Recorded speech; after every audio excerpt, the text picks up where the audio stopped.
3, 2, 1. சைனால இருந்து இன்னொரு போட்டி வந்திருக்குங்க Redmi Note 14 Pro Plus. போன வருஷம் லான்ச் ஆன Redmi Note 13 Pro Plus வந்து எனக்கு அவ்வளவு பிடிக்காத போன் ஆனஸ்ட்லி சொல்லணும்னா. ஆனா 14 Pro Plusல வந்து நிறைய சேஞ்சஸ், நிறைய இம்ப்ரூவ்மெண்ட்ஸ், நிறைய அப்கிரேட்ஸ் பண்ணிருக்காங்க. அண்ட் எல்லா சேஞ்சஸும் பார்த்ததுக்கு அப்புறம் இது ஒரு நல்ல போனா இருக்குமா இல்லையா when it launches in India? Well, unboxing பண்ணி first impressions நாங்க சொல்ல போறோம் இந்த வீடியோல. இதான் first time சேனலுக்கு வந்திருக்கீங்கன்னா என் பேர் ஹர்ஷாத், நீங்க பார்த்துட்டு இருக்கிறது Trakin Tech தமிழ். ஆரம்பிக்கலாமா? ஸோ உங்களுக்கு கிடைக்கிறது வந்து ஒரு ஸ்டாண்டர்டான ஒயிட் பொட்டிங்க. அதில் வந்து கோல்டன் கலரில் Note 14 Pro Plusன்னு போட்டிருக்காங்க. இங்கே வந்து பவர்டு பை Xiaomi Hyper OSன்னு கிளியராக போட்டிருக்காங்க. ஓகே, ஸோ அதுக்குள்ளே ஒரு பாக்ஸ் இருக்குது ஃபர்ஸ்ட் எடுத்தோடனே. அண்ட் இங்கே நீங்கள் பார்த்தீங்கன்னா உங்கள் ஸ்டாண்டர்ட் ஒரு கிரே கலர் சிலிகான் கேஸ், நல்ல குவாலிட்டியான கேஸ் கொடுப்பாங்க. அந்த கேஸ் கொடுத்துருக்காங்க. ஒரு டாக்குமெண்ட் இருக்குது, சிம் எஜெக்டர் டூல் இருக்குது, அண்ட் கீழே பொட்டியில் ஃபோன் இருக்குது, சைடில் வைப்போம். பட் அதுக்கடியில் நீங்கள் பார்த்தீங்கன்னா உங்களுக்கு வந்து ஒரு ப்ராப்பரான 90 வாட் சார்ஜர் கொடுத்திருக்காங்க. and of course இந்தியாக்கு வரும்போது இந்தியா பிளக்கா இருக்கும். and உங்களுக்கு வந்து type A to type C கேபிளும் கிடைச்சிருங்க. ஆக்சுவலி ஒரு விஷயம் எனக்கு ஞாபகம் வந்தது, லாவாவோட போன்ல type C to type C கொடுத்திருந்தாங்க. Type C to type C USB PD charging எல்லா போன்ஸ்லயும் கொடுக்கணும்னு எனக்கு ஒரு ஆசை இருக்கு. பட் சார்ஜர் கொடுக்குறாங்க, so that's a good thing. but yeah, I mean could be better. alright, so phone interesting. பார்க்கிறதுக்கு Huawei ஃபோன் மாதிரி இல்ல? ஆமா. இல்ல Huaweiயோட வேற ஒரு ஃபோன் மாதிரி இருக்கு. அந்த ஃபோன் i12 நடுவில் இப்படியா இருக்கும்? ஆமா, காட்டு. கொஞ்சம் ஆஃப் சென்டர்ட் பட் நோ சுத்தமா இல்ல. No, it looks like Huawei phone. Huawei phoneல சென்டர்ல இந்த கேமரா மாடியூல் இருக்கும்ல, so it looks like that. நல்லா இருக்கு பார்க்கிறதுக்கு, இன்ட்ரெஸ்டிங்கா இருக்கு. அண்ட் இந்த தடவை வந்து பின்னாடியும் கிளாஸ் கொடுத்துருக்கனால ஸ்டடியா ஃபீல் ஆகுது. பிளஸ் ஆஃப் கோர்ஸ் உங்களுக்கு வந்து ஒரு பேட்டர்ன்ஸ் மாதிரி கொடுத்துருக்காங்க. கலர் நல்லா இருக்கு, கொஞ்சம் திக்கா இருக்கிற மாதிரி தோணுது. ஆனா அதுக்கான காரணம் என்னன்னா இதுல வந்து ஒரு பெரிய பேட்டரி கொடுத்துருக்காங்க, அதை பத்தி சொல்றேன். பின்னாடி வந்து உங்களுக்கு Gorilla Glass 7i ப்ரொடெக்ஷன் கொடுத்துருக்காங்க. அண்ட் முன்னாடி இந்த தடவை Gorilla Glass Victus 1 அப்கிரேட் பண்ணி Victus 2 கொடுத்துருக்காங்க. So that's good. ஆனா சைட்ல இப்போ கூட நீங்க பாத்தீங்கன்னா பிளாஸ்டிக் ஃப்ரேம் தான், அதை இம்ப்ரூவ் பண்ணிருக்கலாம், மெட்டல் கொடுத்துருக்கலாம், would have been better. But power button இங்க இருக்கு, அதுக்கு மேல வால்யூம் ராக்கர் இருக்கு. இங்க பாத்தீங்கன்னா ஒரு ஸ்பீக்கர் கிரில் கொடுத்துருக்காங்க. of course infrared blaster இருக்கும் Redmi phonesல. and நீங்க பாத்தீங்கன்னா ஒரு மைக்கும் இருக்கு. கீழ வந்து டைப் C போர்ட் கொடுத்திருக்காங்க, அது பக்கத்துலயே ஸ்பீக்கர் கிரில் இருக்கு. so dual stereo speaker setup கிடைக்கும் உங்களுக்கு with Dolby Atmos support. இங்க இன்னொரு mic plus SIM card tree, SIM card tool குடு தம்பி. ஆல்ரைட், ஸோ உங்களுக்கு வந்து ஒரு டூவல் சிம் கார்டு சப்போர்ட் கொடுத்துருக்காங்க. அஃப்கோர்ஸ் மெமரி கார்டு சப்போர்ட் கிடையாது. இன்ஃபேக்ட் ரெட்மி என்ன சொல்றாங்க, Xiaomi என்ன சொல்றாங்கன்னா இந்த Redmi Note 14 Pro Plusல அவங்க வந்து பில்ட் குவாலிட்டி வந்து டெஃபினட்டா நல்லாவே இம்ப்ரூவ் பண்ணிருக்காங்க. அஃப்கோர்ஸ் IP ரேட்டிங் வந்து உங்களுக்கு IP68 IP ரேட்டிங் கொடுத்துருக்காங்க. பட் இந்த தடவை என்ன பண்ணிருக்காங்கன்னா அதோட கேப்பபிலிட்டிஸை இம்ப்ரூவ் பண்ணிட்டாங்க. போன வருஷம் IP69 ரேட்டிங்ல வந்து Redmi Note 13 Pro Plus 1.5 மீட்டர்ஸ்க்கு நீங்க டிப் பண்ணி வச்சுக்கலாம் for 30 minutes only. இந்த வருஷம் நீங்க 2 மீட்டர்ஸ் வரைக்கும் போலாம் for 24 hours, which is good. so கண்டிப்பா டிராப் டெஸ்ட் பண்ணி தான் ஆகணும். இது ஒரு பேசிக்கான டிராப் டெஸ்டா தான் இருக்கும் of course.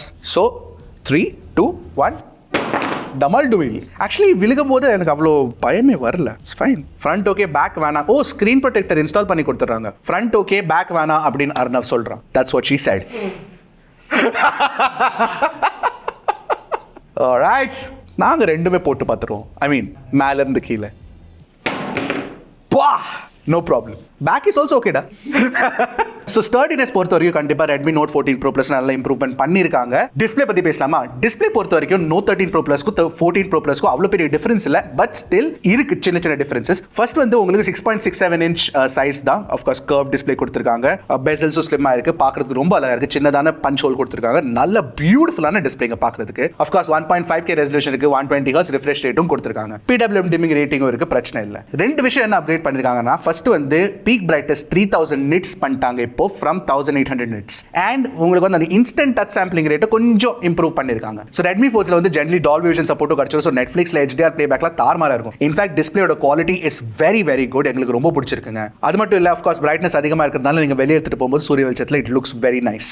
Of course optical in display fingerprint scanner கொடுத்திருக்காங்க. so ஃபாஸ்டா இருக்கும் அன்லாக் பண்றதுக்கு. அப்புறம் நேச்சுரல் டச் வைப்ரேஷன் ஃபீட்பேக் கொடுத்திருக்காங்க. அது Xiaomiயோட வெரி ஓன் என்ஜின் அண்ட் சூப்பர்பா இருக்குங்க. அப்படி ஒரு பிரீமியமான ஃபீல் கொடுக்குது நீங்க டைப்ல பண்ணும்போது. Vibration feedback is very nice. So design and display பொறுத்த வரைக்கும் எங்கிட்ட இருந்து தம்ஸ் அப் தான். ஸ்பெக்ஸை பொறுத்த வரைக்கும் புதுசாக ஒன்று செஞ்சிருக்காங்க. என்னன்னா ஃபோனில் Snapdragon 7s Gen 3 கொடுத்துருக்காங்க. அண்ட் 7s Gen 3 வந்து ஒரு புது சிப்புங்க. இதில் வந்து எங்களுக்கு AnTuTu ஸ்கோர் 7.1 லேக் கிடைச்சது. பட் ஒரு இன்ட்ரெஸ்டிங்கான விஷயம் என்ன பண்ணியிருக்காங்கன்னா, இன்ட்ரெஸ்டிங்கான விஷயம் சொல்ல மாட்டேன், நான் வியர்டான விஷயம் தான் சொல்லுவேன். ஏன்னா 2 ஸ்டோரேஜ் RAM வேரியன்ட்ஸ் கொடுத்துருக்காங்க சைனால. So 12 to 56GB, 16 512GB. And 12 to 56GB உங்களுக்கு LPDDR4X RAM டைப்பும் UFS 2.2 ஸ்டோரேஜ் கொடுத்துருக்காங்க. And 16 512GB LPDDR5 RAM டைப்பும் UFS 3.1 storage கொடுத்துருக்காங்க.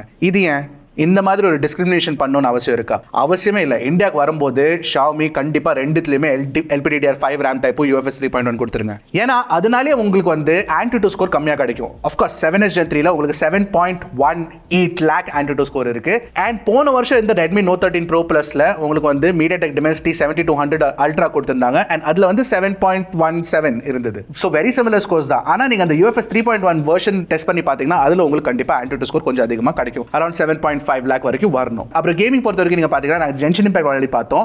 ஹையஸ்ட் கிராஃபிக்ஸ்ல 60 frames per secondல எங்களுக்கு வந்து 43 frames per second ஆவரேஜ் கிடைச்சது. அண்ட் அது வந்து Redmi Note 13 Pro Plus கம்பேரிசன்ல ஆக்சுவலி கேமிங் பெர்ஃபார்மன்ஸ் கொஞ்சம் குறைஞ்சிருக்குங்க. ஏன்னா அதுல இருக்க 7200 Ultra இருக்குல்ல, அதோட gaming performance is better. BGMI கூட நீங்க பாத்தீங்கன்னா ஸ்மூத் எக்ஸ்ட்ரீம்ல விளையாடலாம். ஆனா Call of Duty வந்து லோ மேக்ஸ் தான் கொடுத்திருக்காங்க. இன்ஃபேக்ட் Redmi Note 13 Pro Plusல உங்களுக்கு லோ அல்ட்ரா வரைக்கும் ஆப்ஷன் கிடைச்சது. பேசிக்கலி 120 FPS கேமிங் இருந்தது அதுல. ஓகே, பெர்ஃபார்மன்ஸ் பொறுத்த வரைக்கும் இந்த Snapdragon 7s Gen 3 வந்து ஒரு சின்ன டவுன்கிரேட் தான் தோணுது. 7s Gen 3 ஒரு 25,000 குள்ள இருக்க போன்ல இருந்தா பெட்டரா இருந்திருக்கும். இந்த மாதிரி 35,000 ரூபாய் போன்ல அது வந்து கொஞ்சம் இன்ஃபீரியரா தோணுது எனக்கு. ஆனா ஒரு விஷயம் கண்டிப்பா இம்ப்ரூவ் பண்ணிருக்காங்க. அது வந்து இந்த போன்ல இருக்கிற பேட்டரியோட சைஸ் 6200 mAh பேட்டரி கொடுத்திருக்காங்க. என்ன கேட்டீங்கன்னா I think that is the biggest battery inside a phone right now. Correct தானே? சார்ஜிங் ஸ்பீட் பொறுத்த வரைக்கும் 90 வாட் சார்ஜிங் ஸ்பீட் கொடுத்திருக்காங்க. பட் அது சைனீஸ் வேரியன்ட்ல 90 வாட் இருக்குன்னு நினைக்கிறேன் நான். இந்தியாவுக்கு வரும்போது மேபி 120 வாட் இருந்தாலும் இருக்கலாம். So let's wait and watch. 6200 mAh பேட்டரியா இருந்தாலும் இவ்ளோ ஸ்லிம்மா எப்படி இருக்கு நீங்க கேட்டீங்கன்னா அதுக்கான காரணம் வந்து சிலிகான் கார்பன் பேட்டரி யூஸ் பண்ணிருக்காங்க. சோ சேம் பேட்டரி சைஸ்ல உங்களுக்கு டென்சிட்டி அதிகமா இருக்கும். சோ சைஸும் குறைவா தான் எடுக்கும். சோ அதனால ஸ்பேஸ் சேவிங் டெக்னிக்ஸ் யூஸ் பண்ணி நல்ல ஒரு பெரிய சைஸ் பேட்டரி கொடுத்திருக்காங்க. இன்ஃபேக்ட் 2025ல நிறைய ஃபிளாக்ஷிப் ஃபோன்ஸ்ல மிட் ரேஞ்ச் ஃபோன்ஸ்ல 6000 mAh பேட்டரி வரைக்கும் வரதுக்கு சான்சஸ் இருக்குங்க. ஹையர் பேட்டரி சைஸஸ் வரும். நெட்வொர்க் கேப்பபிலிட்டிஸ் பொறுத்த வரைக்கும் ஒரு பிரச்சனை இல்ல. 5G பேண்ட் சப்போர்ட் எல்லாமே இருக்கு. Wi-Fi 6 சப்போர்ட் கொடுத்திருக்காங்க. NFC சப்போர்ட் இருக்கு. அண்ட் Bluetooth 5.4 சப்போர்ட்டும் கிடைச்சிரும். ஆஃப் கோர்ஸ் நாங்க வந்து டெஸ்டிங் பண்ணி பார்த்தபோது LDAC, LHDC இந்த மாதிரி Bluetooth wireless codecsக்கு சப்போர்ட் இருக்குங்க இந்த போன்ல. சோ சாஃப்ட்வேர் பத்தி இந்த வீடியோல பேசுறது வந்து கரெக்ட்டா இருக்காது. ஏன்னா இது வந்து Chinese HyperOS 1.0.3 ரன் பண்ணுது based on Android 14. and of course HyperOS ல வந்து உங்களுக்கு தேவையான ஃபீச்சர்ஸ் எல்லாமே கிடைச்சிரும். ஆப் லாக்ல இருக்கு, லாக் ஸ்கிரீன் கஸ்டமைசேஷன்லாம் கொடுத்திருக்காங்க, ஆப் க்ளோனிங், ஃப்ளோட்டிங் விண்டோ இந்த மாதிரி நிறைய ஃபீச்சர்ஸ் இருக்கு. HyperOS ல ஃபீச்சர்ஸ் எக்கச்சக்கமா இருக்குங்க, பிரச்சனையே இல்ல. பட் இந்தியன் யூனிட் வரும்போது அதை ப்ராப்பரா டெஸ்ட் பண்ணி சொல்றோம் அது எப்படி பெர்ஃபார்ம் பண்ணுதுன்னு. of course இந்தியன் யூனிட்ல ப்ளோட்வேரும் ஆட் பண்ணி கொடுப்பாங்க கண்டிப்பா Xiaomi. எனிவே கேமராஸ் பத்தி சொல்லணும்னா கண்டிப்பா அப்கிரேட் பண்ணிருக்காங்கன்னு சொல்லுவேன் நான். ஏன்னா 50 MP light hunter 800 sensor use பண்ணிருக்காங்க பிரைமரி கேமராக்கு. அதாவது நீங்க பாத்தீங்கன்னா 50 MP 2.5x டெலிஃபோட்டோ கேமரா கொடுத்திருக்காங்க இந்த தடவை. எஸ், அந்த 2 MP மேக்ரோ கேமரா தூக்கிட்டு இத ஆட் பண்ணிருக்காங்க, which is a good thing. and 8 MP ultra wide angle camera இருக்கு. பிளஸ் ஃப்ரண்ட்ல வந்து 20 MP செல்ஃபி கேமரா கொடுத்திருக்காங்க. நாங்க போட்டோஸ் எடுத்து பார்த்தபோது எங்களுக்கு வந்து அல்காரிதம்ல கொஞ்சம் இம்ப்ரூவ்மெண்ட்ஸ் இருந்த மாதிரி தோணுச்சுங்க. ஏன்னா Redmi Note 13 Pro Plusல கொஞ்சம் வாஷ்ட் அவுட்டா ஓவர் பிரைட்டா இருக்கும் பிக்சர்ஸ். இதுல பிக்சர்ஸ் வந்து குவாலிட்டி நல்லா இருந்தது. Looks interesting. ஏன்னா இந்தியாவுக்கு வரும்போது அல்காரிதம் இம்ப்ரூவ் பண்ணியிருந்தாங்கன்னா I will be very happy. HDR performance so தான் இன்னும் கொஞ்சம் பெட்டரா இருக்கலாம். Xiaomiயோட ஃபோன்ஸ்ல ஜெனரலி HDR பெர்ஃபார்மன்ஸ் நல்லா இருக்காது. பட் இந்தியாவுக்கு வரும்போது maybe they will improve it. Skin don'ts அது பிரச்சனை இல்லை. போர்ட்ரேட் மோட் பெட்டரா இருந்திருக்கலாம். அண்ட் எடுத்திருக்க போட்டோஸ் வீடியோஸ் எல்லாத்தையும் ஒரு டிரைவ்ல போட்டு டிஸ்கிரிப்ஷன்ல போட்டு வச்சிருக்கோம், கண்டிப்பா போய் செக் பண்ணிருங்க. By the way video recording பொறுத்த வரைக்கும் பிரைமரி கேமரா வச்சு நீங்க 4K 30 FPS ரெக்கார்ட் பண்ணலாம். டெலிஃபோட்டோ வச்சு நீங்க 4K 30 FPS ரெக்கார்ட் பண்ணலாம். அல்ட்ரா வைட் வச்சு வெறும் 1080p 30 FPS பண்ண முடியும். அண்ட் செல்ஃபி கேமரா வச்சு நீங்க வந்து 1080p 60 FPS பண்ண முடியும். Alright, so Redmi Note 14 Pro Plus compared to Redmi Note 13 Pro Plus நீங்க பாத்தீங்கன்னா நிறைய விஷயத்துல அப்கிரேட் தான். ஃபார் எக்ஸாம்பிள் டிசைன்ல அப்கிரேட், டிஸ்பிளேல சின்ன அப்கிரேட், பேட்டரி லைஃப்ல கண்டிப்பா அப்கிரேட், கேமரா பெர்ஃபார்மன்ஸ்ல இம்ப்ரூவ் பண்ணிருக்காங்க. சோ அதெல்லாம் அப்கிரேடா எனக்கு தெரியுது. பட் சிப்செட்ல நீங்க பாத்தீங்கன்னா 7200 Ultra ஒரு பெட்டர் சிப்செட்டா எனக்கு தோணுச்சு compared to Snapdragon 7s Gen 3. But விஷயம் என்னன்னா இந்த போன் இந்தியாக்கு வரும்போது என்ன பிரைஸ்க்கு வரும் அப்படி நீங்க நினைச்சீங்கன்னா Redmi Note 13 Pro Plus வந்த பிரைஸ்க்கே வரும்னு நீங்க வச்சுக்கலாம். ஃபார் எக்ஸாம்பிள் 30-35,000 குள்ளால வரும்னு நீங்க வச்சுக்கலாம். ஏன்னா சைனால உங்களுக்கு 12 to 56GB வந்து அரௌண்ட் 23,000 கிடைக்குது. அண்ட் 16 512GB வந்து அரௌண்ட் 28,000 கிடைக்குது. ஸோ இந்தியாவில் வந்து கொஞ்சம் அதிகமாக ஏற்றி anyway I think it will be around 30-35,000 rupees only. So Redmi Note 14 Pro Plus உங்களுக்கு பிடிச்சிருக்கா பிடிக்கலன்னு கண்டிப்பாக காமெண்ட் செக்ஷனில் சொல்லுங்க. அடுத்த வீடியோவில் சந்திக்கிறேன். அது வரைக்கும் டக்குனு டெக்கு போடுங்க கிளிக்கு Trakin தமிழ்.